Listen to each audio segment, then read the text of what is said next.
শিৱসাগৰ জিলাৰ গেলেকীৰ নিচামুক্তি কেন্দ্ৰত যুৱতী নিৰ্যাতনৰ ঘটনা। স্নিগ্ধা দত্ত নামৰ মানসিকভাৱে দুৰ্বল যুৱতীগৰাকীক নিচামুক্তি কেন্দ্ৰটোৰ সহায়িকাই মাৰপিট কৰাৰ অভিযোগ।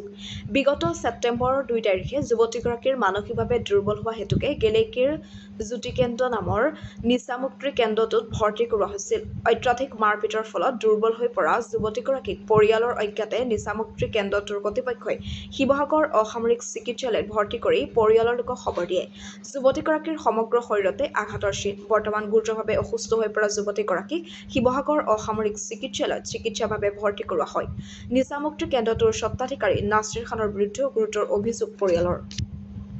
মই মোৰ ছোৱালীজনী আজি 2 মাহৰ আগতে 2 তাৰিখৰ দিনাখন ৱেলফেয়াৰ ছ'চাইটি হিউমেন ৱেলফেয়াৰ ছ'চাইটিত ভৰাই দিছিলোঁ।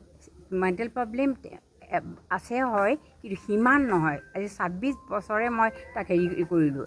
খালি মই মোৰ বয়স হোৱাৰ কাৰণে তাইক মই তাত ৰাখি মই ফেমিলি পেঞ্চনাৰ তাৰ এই গোটেই বস্তু তালৈ যাবৰ কাৰণে সেইকাৰণে তাতে গোটেই জীৱনটো ৰখাৰ কাৰণে মই হেৰি কৰিছিলোঁ। কিন্তু তাত ইমান বেয়া বিহেভ কৰিলে ন, ছোৱালীজনীক মাৰিলেও আৰু প্ৰমাণ সহকাৰে মই আপোনালোকক দেখুৱাব পাৰিম। আৰু মাৰিলেতো মাৰাই, পায়খানা কৰি একদম হেৰি কৰি খোৱাত ইমান হেৰি, বিচনাত শুব নিদিয়ে, মাটিত শুবলৈ দিয়ে। আৰু লগতে খোৱা চিৰা হেৰি দি গাখীৰত পানী ঢালি দিয়ে। ইফালে মোক যেতিয়া ক'লে মই গাখীৰকণে সমস্ত দিওঁ।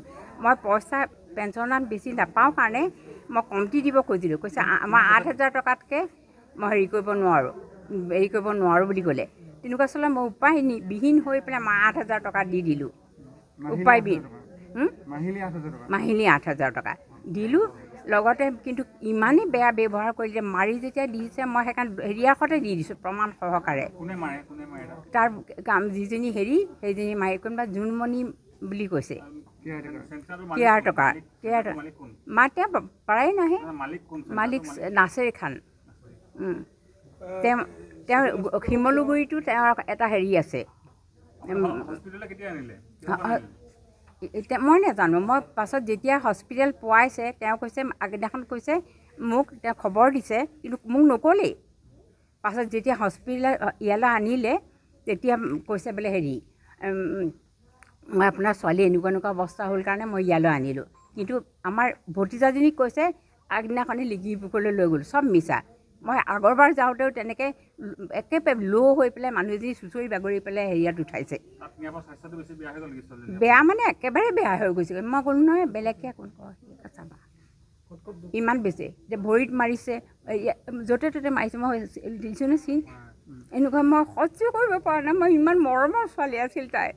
মই তাইক ভালৰ কাৰণে পঠিয়াই দিলোঁ। মোক যিবোৰ ক'লে নহয় তাৰ বিপৰীত কৰি পেলালে। তাত গৈ ভালকৈ ৰাখিম বুলি নিছিলে।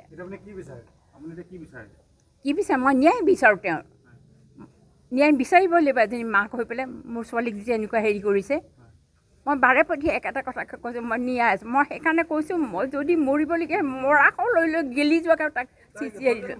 মই ইমান কষ্ট পালোঁ।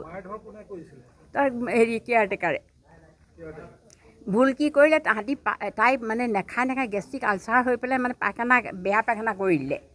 ইয়ালৈ আনোতেও গোটেই গেলি হৈ আহিছে একদম। ছেপ্টেম্বৰ 2 তাৰিখে লৈ গৈছোঁ। ইয়াত আৰু কোনোবা এটুকুৰা ঠাইত কালি গা ধুৱাওঁতে দেখিছোঁ গোলা হৈ একদম মাৰি ইমান চবকা ক'লা গ'লগৈ।